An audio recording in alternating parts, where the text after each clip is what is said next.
They downgraded the US a lot, and this time around they've upgraded it. Also some new faces. I want to Ed, thanks very much. Welcome also to those people who are joining us online. I'm José Luis de Haro with the Communications Department, and we are gathered here today for the launch of the latest edition of the World Economic Outlook, which is titled Global Economy in Flux, Prospects Remain Dim. So if you haven't yet, I would recommend you to go to imf.org. There you're going to be able to download the latest World Economic Outlook, also Pierre-Olivier's blog, and many other assets that might be helpful for your reporting. But what's best today that to unpack the latest details of this World Economic Outlook, where we are projecting a global growth of 3.2% for 2025, than to be joined here today by Pierre-Olivier Gourinchas. He is the economic counselor and the director of the research department. Next to him are Petya Koeva-Brooks. She's the deputy director of the research department.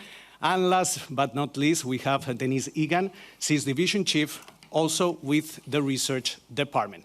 So before we fasten our seatbelts for this trip around the world, Pierre-Olivier, it's going to start with some opening remarks. So I think we are ready for takeoff. Pierre-Olivier, the floor is yours. Thank you, Jose. After soft landing, soft takeoff, I guess. Global trade developments continue to shape the outlook, but other drivers are increasingly coming into the picture. In April, the US shook global trade norms by announcing sweeping tariffs. Our April report offered a range of estimates for the resulting growth downgrade, from modest to significant. 6 months on, where are we? The good news is that the growth downgrade is at the modest end of the range, with growth projected at 3.2% this year and 3.1% next year, while inflation has increased modestly and is proving more persistent. Now, what explains this modest impact? First and foremost, the tariff shock itself is smaller than initially feared, with many trade deals and exemptions. Most countries also refrained from retaliation, keeping the trading system open, and the private sector proved agile, front-loading imports and rerouting supply chains. Second, financial conditions remain loose, in part because of a weaker dollar. In some countries, such as Germany and China, fiscal policy turned expansionary, and in the US, an AI and tech-driven investment is booming. Yet, despite all these offsets, the tariff shock is here, and it is further dimming already weak growth prospects.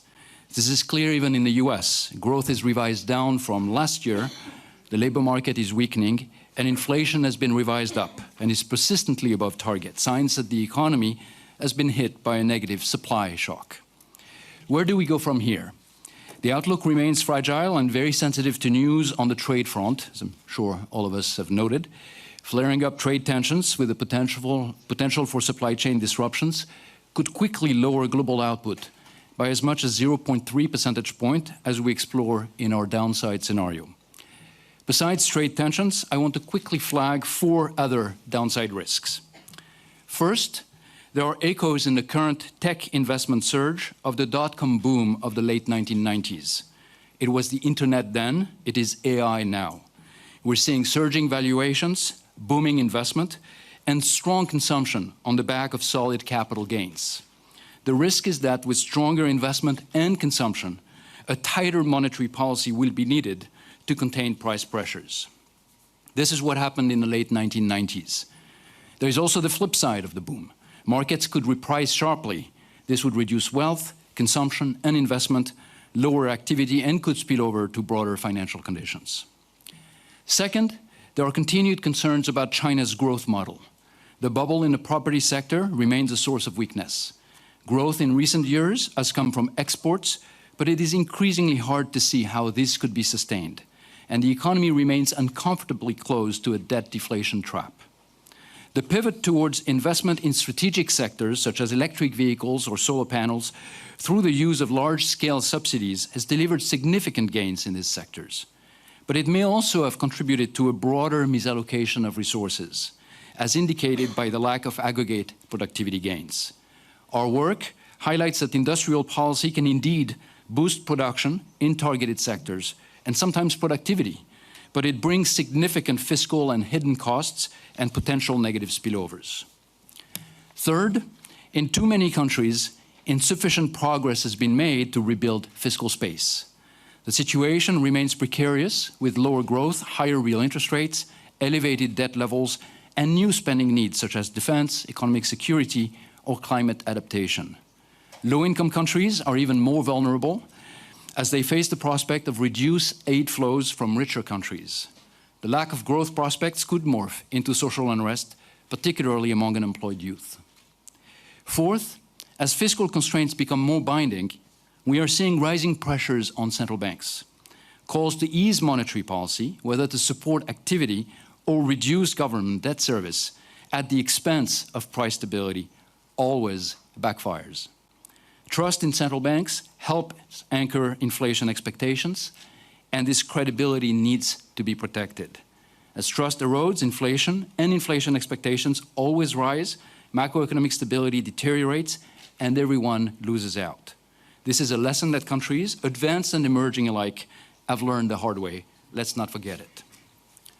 While these risks are serious, all is not gloomy. A few important developments could quickly brighten the outlook.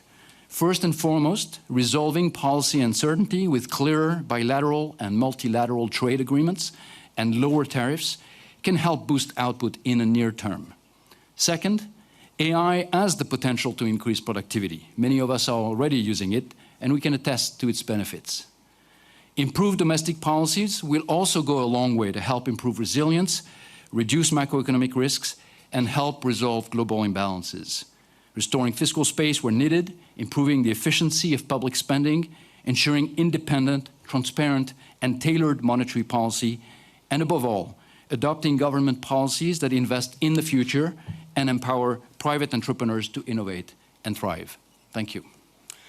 Thank you, Pierre-Olivier. So before we open the floor to your questions, some in-flight rules so we avoid any turbulence.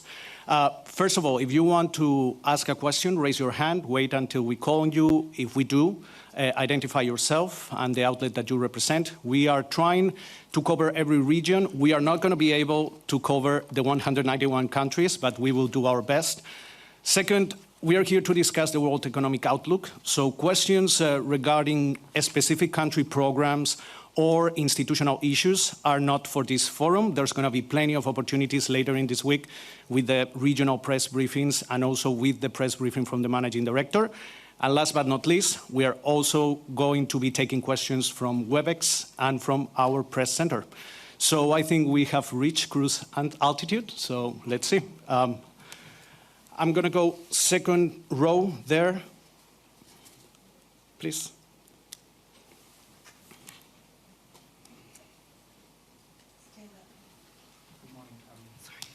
Sure. Good morning, Daniel Avis, Agence France Presse. I was just wondering, in your report you say that protectionist measures have had only a limited impact so far, but you've also flagged sort of high levels of uncertainty around trade policy. I was just wondering how much of an economic impact do you think there could be from the most recent tariff threats between the United States and China? Thank you. Well, of course, the recent announcements last week make us all realize that trade uncertainty is still with us. It's certainly something that could weigh on the outlook. Now, of course, the situation is very fluid. There are lots of discussions going on, and this is obviously not in our baseline projections, 3.2% this year, 3.1% next year. This is more of a downside risk in a sense. This is what we have to think about what could happen if negative trade measures were implemented, if some restrictions on exports of critical materials were implemented. This is something, of course, we're thinking about. We have in our report a downside scenario. These are not these very specific details of what is being considered right now, but it illustrates the potential for the global economy to take a turn for the worse if trade tensions become more elevated. In the scenario that we explore, which again I want to emphasize is not necessarily targeted specifically to what we're seeing, there could easily be a decline in global output by about 0.3 percentage point. Now, what I would also want to say is that the uncertainty about trade policy in the future is something that is already reducing economic activity. The place where we see that is when we look at investment. I mentioned in my remarks that we have a boom in the tech sector, so we're seeing investment overall doing quite well, especially in the US. But if you leave that aside and you look at investment outside of the tech sector, it's actually declining compared to last year. And that reflects in part the uncertainty that many businesses are facing when they're thinking about the future and scaling down their investment plans. So that uncertainty is already weighing on the outlook. Okay, here in the first row, then we're going to go back, then I'm going to go left, then right. Jose, Marlene Shong with Xinhua News Agency. I also have a question on trade. I think the IMF has repeatedly warned about trade uncertainty and its impact on the fragmentation of the global economy. I wonder whether you could share some thoughts on the fragmentation part in the longer term. Thank you.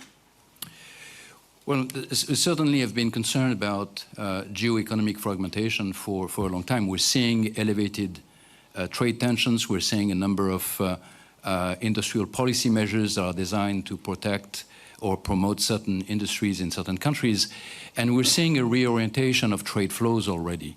What we are seeing when we look at the global picture is not that trade has decreased. Global activity, trade to GDP, that ratio has been more or less constant. In fact, in the early part of 2025, it even increased because there was a lot of front-loading. Businesses were trying to get ahead of tariffs that would be implemented later on, and there was a surge in imports for many countries that boosted overall trade. But our picture, when we look 3-4 years out, we're seeing that that level of trade will actually moderate, and it will change in its composition. We're seeing a lot less trade, for instance, between the US and China, but we're seeing a lot more trade between either US and China and other parts of the world. Exports from China to other Asian economies or to Europe have increased significantly. Imports from the US side from Europe or from other Asian economies have also increased. So the trade matrix is changing.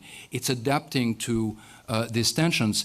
And so far, it's not really declining, but it's become more complicated. It's a much more complex picture. Okay, I'm going to go to the corner there, the woman with glasses, yes?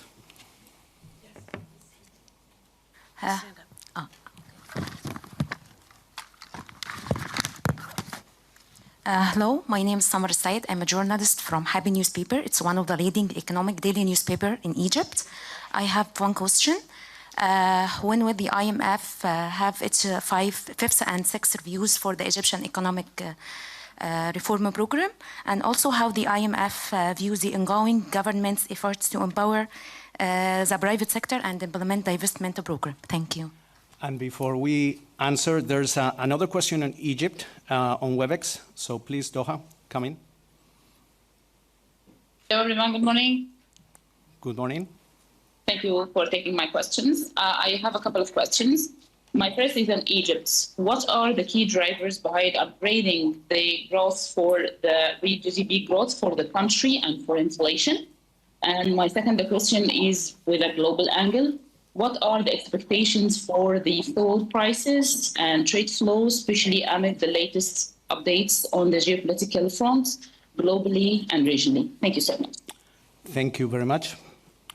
Let me turn to Petya for Egypt. Thank you. On Egypt, we have indeed upgraded our forecasts for both this year and next to 4.3 in 2025 and 4.5 in 2026. And what's behind these upgrades is the notable improvements that we've seen in the non-oil manufacturing sector, the tourism sector, as well as the telecommunications sectors. And again, the buoyancy in those sectors has very much offset the declines that we've seen in the Suez Canal activity, as well as in the mining and extraction activities. So again, going forward into 2026, we expect some stabilization in the Suez Canal and mining activities, together with continued strong growth in the sectors that I mentioned earlier.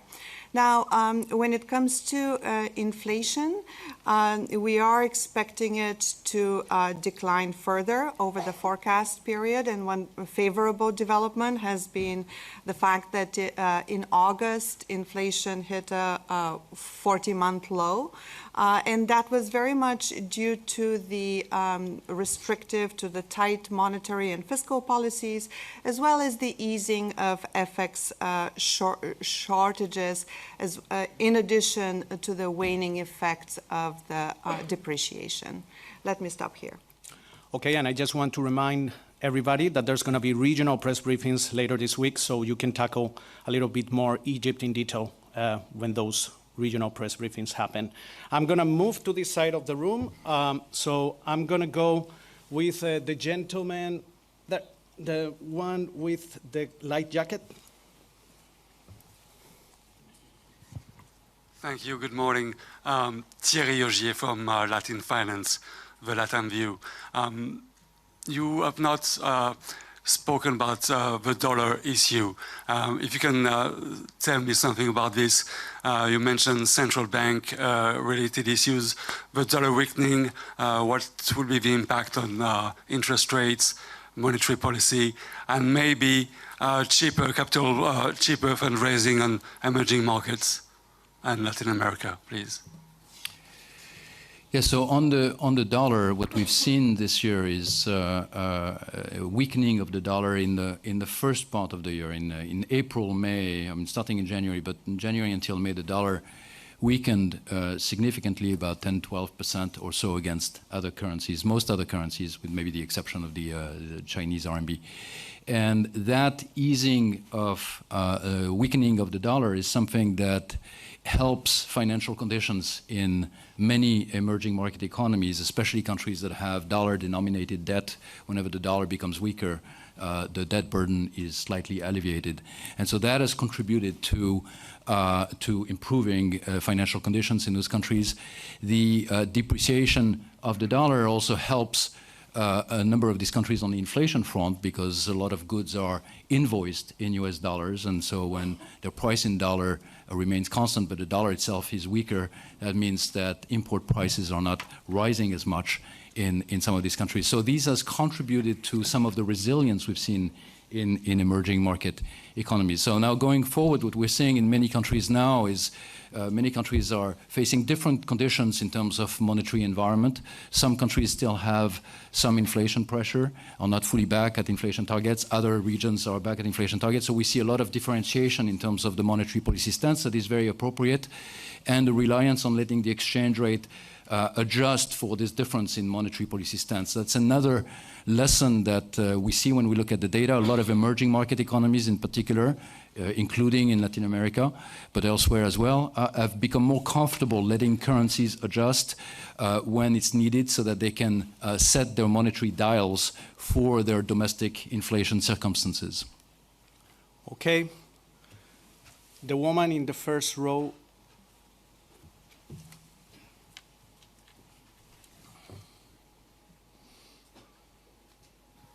Thank you very much. My name is Hope Moses Ashike from Business Day in Nigeria.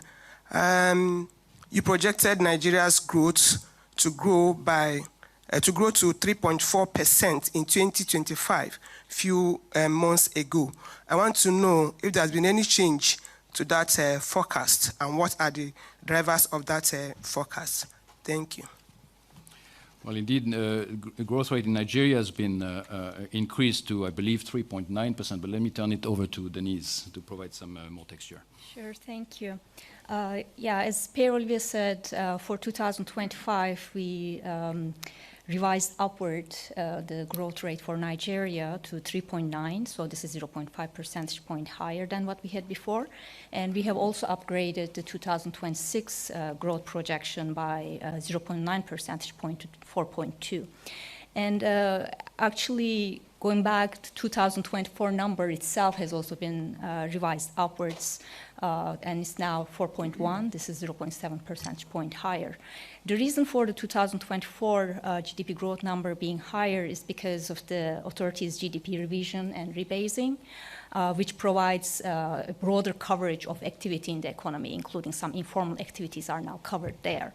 And for 2025 and 2026, the upward revisions basically reflect some reduced uncertainty and the limited impact of US tariffs on Nigeria, given its limited exposure.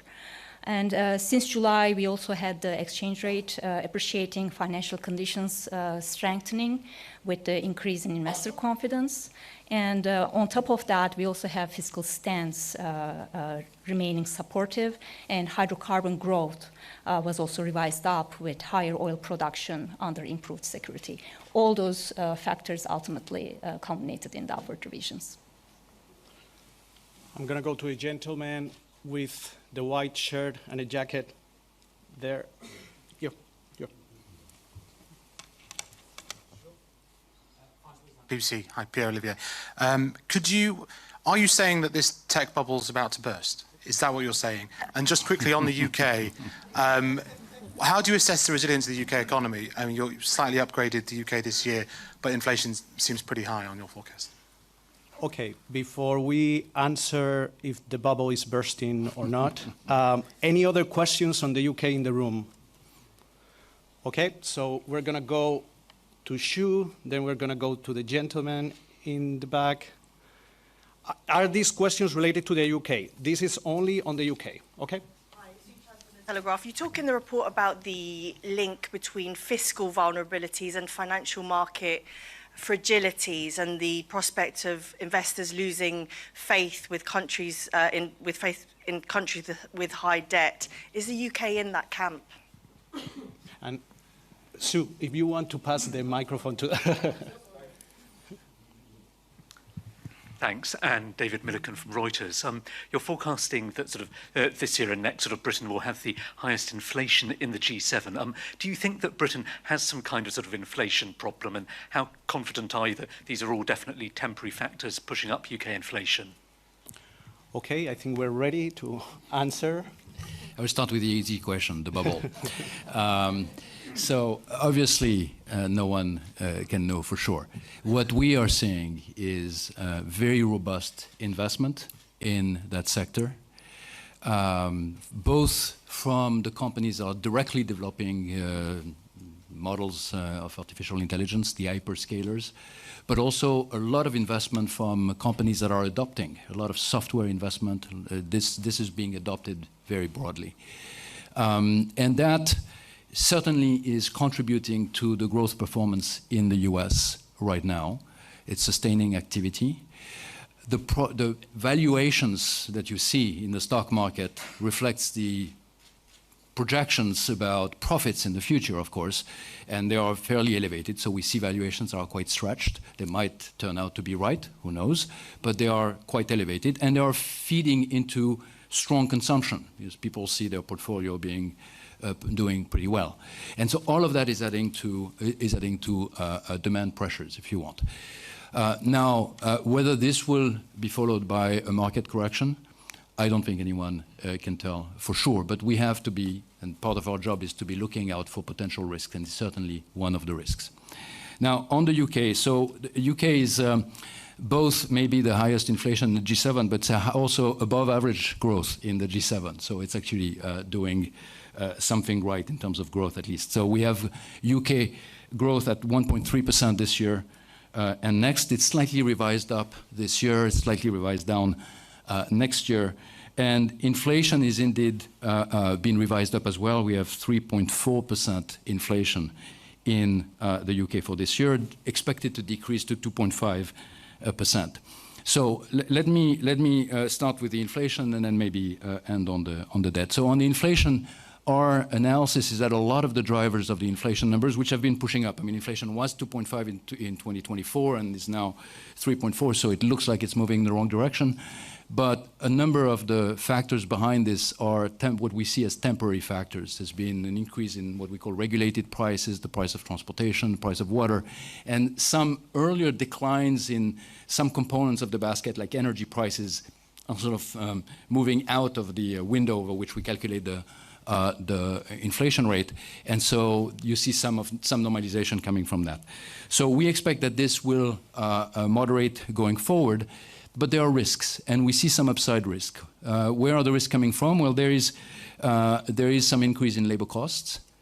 And also, and perhaps this is the thing that I would pay more attention to, is we see some increase in inflation expectations. Inflation expectations have been slightly nudging up, not just at 1 year, but also 3 year, 5 year. And that's a sign that somehow households and firms in the UK are becoming maybe a little bit less certain that inflation will be coming down quickly. And so the path forward for the Bank of England should be to be very cautious in its easing trajectory and make sure that inflation is on the right track. Now, finally, on UK debt, I mean, the rates have been increasing. The 10-year yield on the gilts have been increasing. But one has to keep in mind that they've been increasing and that the term premia have been increasing in many places around the world. There is a global factor at play here, which is that we are in an environment in which bond investors in general are becoming a little bit more prudent about their investment in sovereign debt. Our assessment of the UK debt market is that it's still a solid economy. The fiscal trajectory is expected to stabilize the debt to GDP. So we are not seeing major risks there at all. Okay, before I move to this side of the room, we're going to take a question on WebEx. Please go ahead. Can you hear us? Yes, I can hear you. Can you hear me? Yes, please go ahead. Good day to everyone. Olena Rajdam, Kyiv Post, Ukraine's Global Voice. But my question will be on the global economy. So far, you mentioned the economic risks for the global economy, tariffs, and the potential bubble of the AI market we just discussed. But how do you evaluate, on top of these things, how do you evaluate risks of geopolitical tensions that might affect global markets, particularly, again, the Middle East and the protracted war against Russia's protracted war against Ukraine, that might also affect Europe? So we do pay attention to these risks, and in fact, in our risk analysis, when we evaluate different scenarios for the global economy, we are also considering what might happen if you have disruptions in disruption. I'm looking at the scenarios here and the details. We're looking also at disruptions in commodity prices and changes in financial conditions. So obviously, you have to think carefully about what are the channels of transmission here when you're thinking about geopolitical risk.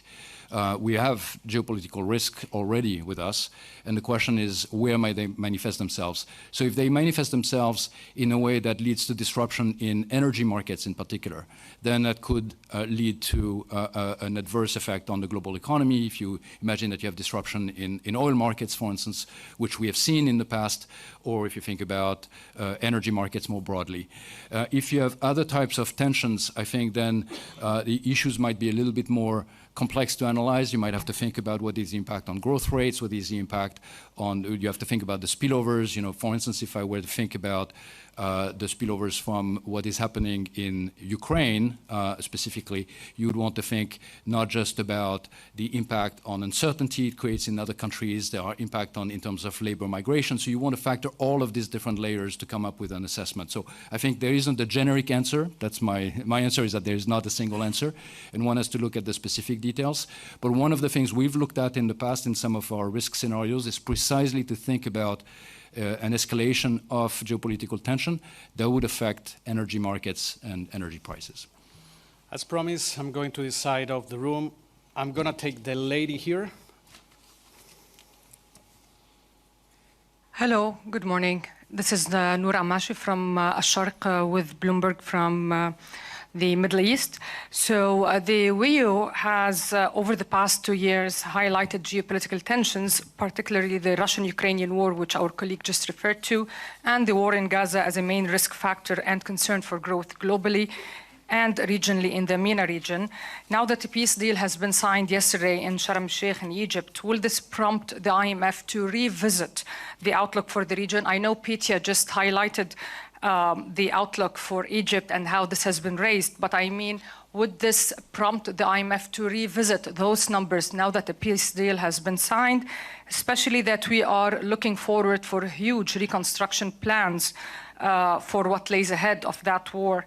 And that might change probably the plans for all the exposed economies, Egypt, Jordan, the West Bank. And another, I know this is about the outlook, not about programs, but will the IMF consider any special treatment or program for Gaza, even if Palestine is not one of the countries or the member countries in the IMF, given that it has undergone a 2-year really bad war?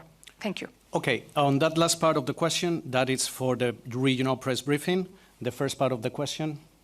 Well, I would just say first, we welcome, of course, the developments over the last few weeks and the announcement of the first stage of a peace plan that would bring some economic and political stability to this region would be a major achievement. In terms of the economic implications for the regions, there are also things that will be covered in more details in the regional briefing that my colleague Jihad Azur will give. But maybe I'll turn to Petya if there is anything else to add at this point. Not much to add. Of course, this presents an opportunity to build the foundations for a lasting recovery in the region, and we stand ready to cooperate with the international community on this. Just to say that for the region itself, beyond Egypt, we have actually upgraded the forecasts, and that is the case both for the oil exporters as a group, mainly due to the unwinding of the voluntary cuts in Saudi Arabia, but also for the oil importers. There we see the positive impact of relatively lower commodity prices, as well as the robust remittances and relative strength in the tourism sector, all of which have contributed again to the upward revision of the forecast for those countries. I'm going to go to the gentleman with the tie, red and blue. Thank you for taking my question. My name is Simon Atiba with DailyLera.tv. I was going to ask you, is President Trump bad or good to the global economy? And I wouldn't say crazy, but the tariffs on everything, and the deportations of hundreds of thousands of people, are those things having a negative impact to the global economy, or is it helping even the US economy? Thank you. Well, let me take the question from the angle of the labor market here, because I think this is one of the important developments that we've seen in the last year.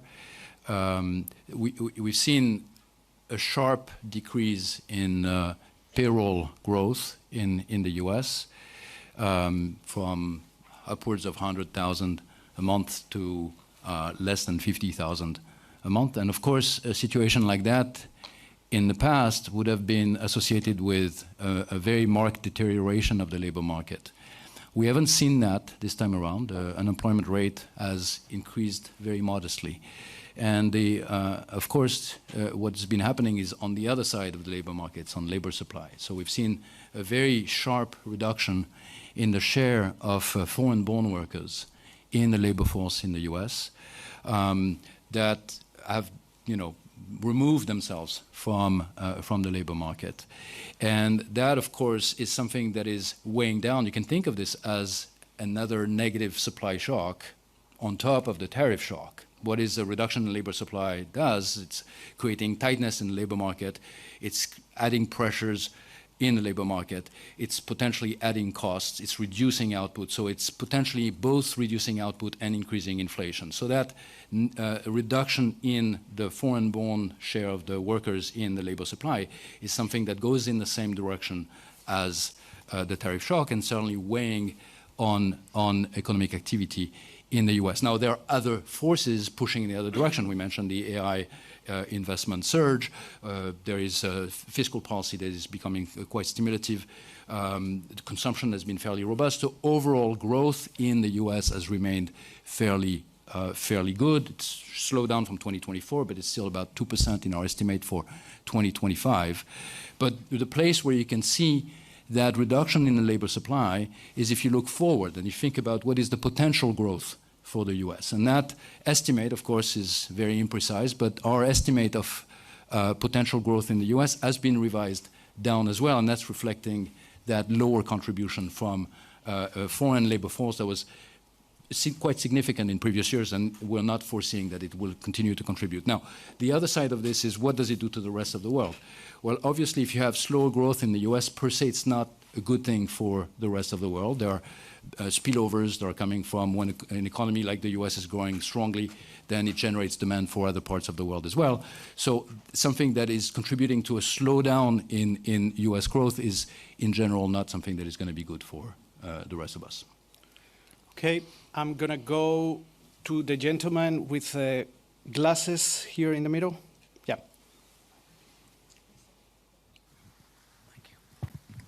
As Deepak Ajwani from Economic Times, India. Your MD, Kristalina, clearly told the world leaders and the governors, buckle up.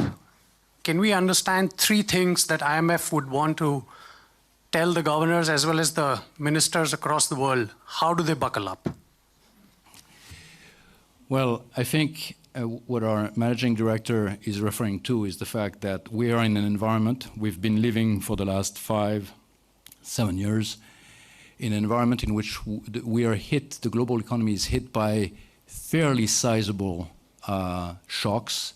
Can be very concentrated. You can think, of course, we can think of COVID that was one in maybe in 100 years type of shock. But even after that, with the cost of living crisis, we had the impact of military conflict on European soil. You had the trade tensions. All of these things are disruptive to the global economy. Now, for many countries in the world, these things are outside their control. These are not something that you directly have an input and can do something about. So the first part of buckling up is to make sure your economy is as resilient as it can be. And how do you make your economy resilient? Well, number one, you make sure that you have the fiscal buffers that you need, because you're going to need to use them when you're hit by one of these shocks, and if you don't have them, then the impact is going to be much larger. So making sure you protect the fiscal buffers. Second, making sure that you have the right institutional environment so that you have institutions that are trusted, that can do their job, that have frameworks that are strong. That is also going to be helpful in maintaining expectations, in maintaining some sense of stability in the economy. Third, you're going to have to rely on trading partners. No country is an island that can do things on their own. And so making sure that the global economy, that countries remain part of the global economy, that they are integrated, that they find ways to deepen trade ties with partners where it's possible, is an important part also of building that resilience. And fourth, at the end of the day, growth comes from the private sector. It comes from adoption of technologies that have been developed elsewhere. Most countries are not at the frontier of innovation. Most countries are inside that frontier and catching up with it, or developing that frontier, making sure that the right efforts are made in terms of skilling the labor force, in terms of adoption of technology, in terms of infrastructure investment, so that countries can grow rapidly and unleash the private sector innovation and entrepreneurship. Okay, we literally have 5 minutes and 25 seconds. So I'm going to take the lady with the white shirt. Then I will come back here to the top of the... Hi, Mehreen Khan from The Times. You reserved a lot of quite harsh words for China's trade imbalances in this WEO. Probably for the first time in a very long time, we've heard the IMF talking about the nature of the Chinese trade surplus. I mean, is that at the behest of the US administration, which is very preoccupied by this? This morning, Scott Bessent, the US Treasury Secretary, said that China is trying to export its way out of its domestic problems and it's hurting the world economy. Do you share that assessment? And going back to the MD's curtain raiser last week, she put up a very striking chart of the state of the renminbi, which would suggest that China is engaging in some degree of currency manipulation to boost that export performance. Would you be urging Beijing's authorities to be taking a harder look at the state of its currency as well? So on China's external balances, I would refer you first to the external sector report that we produce every year. That's the other flagship that comes out of the research department. The latest iteration was published in July. And that report tries to assess when countries have excessive surpluses or deficits. And that report highlighted that there's been an increase in global imbalances. There's been an increase in excessive deficits and excessive surpluses among different countries of the world. And it flagged 3 of them as having excessive either surpluses or deficits. Excessive surpluses were found in China, as you point out, also in the euro area, and excessive deficits in the US. So I think we had a report that was very even-handed. Now, in terms of the economic issue on China's growth model, I think what I highlighted in my opening remarks, and I think that's certainly the view that we have here at the fund when we do our analysis of the Chinese economy, is that you have an economy where domestic demand has been very weak for some time now, has been very weak on the back of a property sector boom-bust that has not been fully resolved. We're 4 years plus in, and that property sector is not fully resolved. The real estate sector is still not recovered, and there are still a lot of potentially non-performing loans and valuation effects that are not realized in that sector. And that's weighing on confidence. Chinese households and businesses are reducing, scaling down their consumption or their investment because of that. So the growth in the Chinese economy in the last few years has been coming in significant part from the external sector. But what we are seeing there is something interesting, which is we see an increase in volumes that are being produced, but we see increasingly a decline in the prices at which they need to be sold on markets. And that suggests that somehow the market has a limited capacity to absorb all of that is being produced coming out of China. And that suggests that that growth engine, that second growth engine itself is starting to face difficulties. So our advice to the Chinese authorities has been for some time now, it's been for many years, if you look back at our Article 4, there is a need to rebalance the growth model towards a sustainable domestic demand. And there are a number of steps that can be implemented to do that, and some of them I'm sure will be covered in the regional briefing, but that would pivot the economy away from being too heavily reliant on an export sector that is becoming more fragile in the environment we're in, and a more resilient domestic growth engine. Okay, I'm going to try to squeeze one last question. We only have 1 minute and 27 seconds. I'm going to go with the lady with the glasses. And this is the last question. Don't get frustrated. There's going to be many opportunities to ask questions.